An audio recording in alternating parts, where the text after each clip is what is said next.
Hello everyone. Today I am going to start with the classification of organic compounds.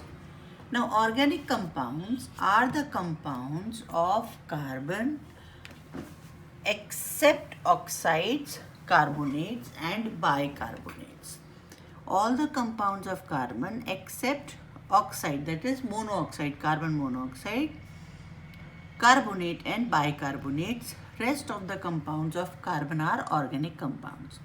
Now basically we can divide them into two broad sense. One is open chain compounds, those which have open chain of carbon atom. The other one is closed chain compounds having carbon atoms arranged in rings. Then open chain compounds can be further divided into hydrocarbons. What are hydrocarbons? Compounds having only hydrogen and carbon. They usually have only hydrogen and carbon. Then hydrocarbon derivatives. What do you mean by hydrocarbon derivatives? Compounds obtained by replacing one or more of hydrogen from hydrocarbon by any other atom or group of atom. For example, over here I have replaced one Cl. This is CH4. CH4 means all hydrogen. This is methane. हमने पिछले video में किया है methane ethane कैसे बनाते हैं. So from this methane I have removed this hydrogen and in place of this hydrogen I have placed one chlorine. Here in place of one hydrogen I have placed one OH alcohol group.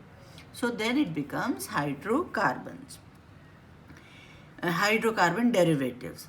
Now again hydrocarbons can be further be divided into saturated hydrocarbon and unsaturated hydrocarbon. Saturated hydrocarbon का मतलब having single bonds, जैसे methane CH4 चारों bond single bond है. Ethane दो carbon के बीच में एक single bond और उसकी वैलेंसी सेटिस्फाई करने के लिए चारों तरफ हाइड्रोजन. फिर अनसैचुरेटेड हाइड्रोकार्बन्स मतलब at least they will be having either one double bond और one triple bond along with the single bond. सारे के सारे बॉन्ड्स जितने भी प्रेजेंट हैं उस कंपाउंड में सब डबल और ट्रिपल नहीं होंगे, एक या एक से ज़्यादा हो सकते हैं, लेकिन हाइड्रोजन के साथ कार्बन के बॉन्ड्स हमेशा सिंगल बॉन्ड ही रहेंगे. तो अगर डबल बॉन्ड है तो उसको हम बोलते हैं alkene having at least one double bond. अगर ट्रिपल बॉन्ड है 1 2 3 ट्रिपल बॉन्ड है तब हम उसको बोलते हैं alkyne have at least one triple bond. तो ईथीन कैसे बना? दो कार्बन के बीच में डबल बॉन्ड है और अभी कार्बन की 4 वैलेंसी सेटिस्फाई करनी है, तो कैसे होगा? 1 2 3 4. हमेशा याद रखिए कार्बन और हाइड्रोजन के बीच में हमेशा सिंगल बॉन्ड ही रहेगा, वहाँ डबल बॉन्ड नहीं हो सकता क्योंकि कार्बन के पास एक ही इलेक्ट्रॉन होता है. इस तरह से अगर दो कार्बन के बीच में 1 2 3 ट्रिपल बॉन्ड है तो 3 कार्बन की वैलेंसी यहाँ से सेटिस्फाई हो गई ना, इस कार्बन की 3 सेटिस्फाई हो गई, 1 2 3. कितनी बची? 1. वो इसने हाइड्रोजन के साथ बना ली. इस कार्बन की भी 1 2 3, तो ये दूसरे हाइड्रोजन के साथ बना ली.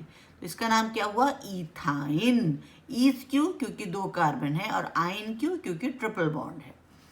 अगर हम क्लोज चेन कंपाउंड्स के बारे में बात करें कि उनका और ज़्यादा फ्लो चार्ट कैसे बनेगा, तो वो होमोसाइक्लिक हो सकते हैं या हेट्रोसाइक्लिक हो सकते हैं. होमोसाइक्लिक का मतलब have cycle of one only carbon atoms, उनके साइकिल में सिर्फ कार्बन एटम्स रहेंगे. या हेट्रोसाइक्लिक हो सकते हैं, have at least one atom other than carbon as a part of the ring. अभी होमोसाइक्लिक एलिसाइक्लिक हो सकते हैं या एरोमेटिक हो सकते हैं. एलिसाइक्लिक मतलब जिनमें स्मेल नहीं होती, एरोमेटिक मतलब जो स्मेल एरोमा देते हैं, स्मेल देते हैं. तो एलिसाइक्लिक में बेंजीन रिंग नहीं होगी, does not have benzene ring. Aromatic will be having a benzene ring. तो अभी देखो ये साइक्लिक कंपाउंड बन गया ना, एक प्रोपेन है, ये तीन कार्बन का कंपाउंड है। 3 कार्बन के कंपाउंड को अगर हम ऐसे साइक्लिक फॉर्म में लिखेंगे तो इसको हम बोलेंगे साइक्लोप्रोपेन। क्यों प्रोपेन? क्योंकि 3 कार्बन है। क्यों एन? क्योंकि इसमें सिंगल बॉन्ड है। इसी तरह से ये देखो 1 2 3 4 5 6 कार्बन का कंपाउंड है, सब सिंगल बॉन्ड है, तो इसका नाम हो गया हेक्सेन, लेकिन साइक्लिक फॉर्म में है इसलिए इसका नाम हुआ साइक्लोहेक्सेन। एरोमेटिक रिंग, ये बेंजीन रिंग की बात करेंगे, एरोमेटिक रिंग है। तो यहाँ पे ये देखो ऑल्टरनेट डबल बॉन्ड है, ये एक डबल बॉन्ड हुआ, फिर ये एक सिंगल बॉन्ड हुआ, फिर यहाँ डबल बॉन्ड हुआ, फिर ये सिंगल बॉन्ड हुआ, फिर ये डबल बॉन्ड हुआ। इसको बोलते हैं कॉन्जुगेट बॉन्ड सिस्टम, जो कि बेंजीन में होता है। अब बेंजीन रिंग का ये हाइड्रोजन अगर हटा दें और इसकी जगह एक मिथाइल ग्रुप CH3 लगा दें तो ये बन जाएगा टॉल्यूइन। लेकिन इस सब में ही सिर्फ कार्बन और हाइड्रोजन है, उनके अलावा कुछ नहीं है, कोई ऑक्सीजन, कोई क्लोरीन, कोई सल्फर, कुछ नहीं है, इसलिए इनको हम होमोसाइक्लिक कंपाउंड्स कहते हैं। साइक्लिक हैं लेकिन सिर्फ कार्बन और हाइड्रोजन के। हेट्रोसाइक्लिक मतलब देखो जैसे यहाँ पे एक ऑक्सीजन एक्स्ट्रा हो गया, फ्यूरान इसका नाम है, तो डबल बॉन्ड भी है और ऑक्सीजन भी है। They have at least 1 atom other than carbon as a part of the ring. ये जो रिंग है इसमें एक अलग से ऑक्सीजन है, बाकी सब कार्बन है। So now with this I come to end of this video. Next video I will be doing on hydrocarbons, difference between alkane, alkene and alkyne.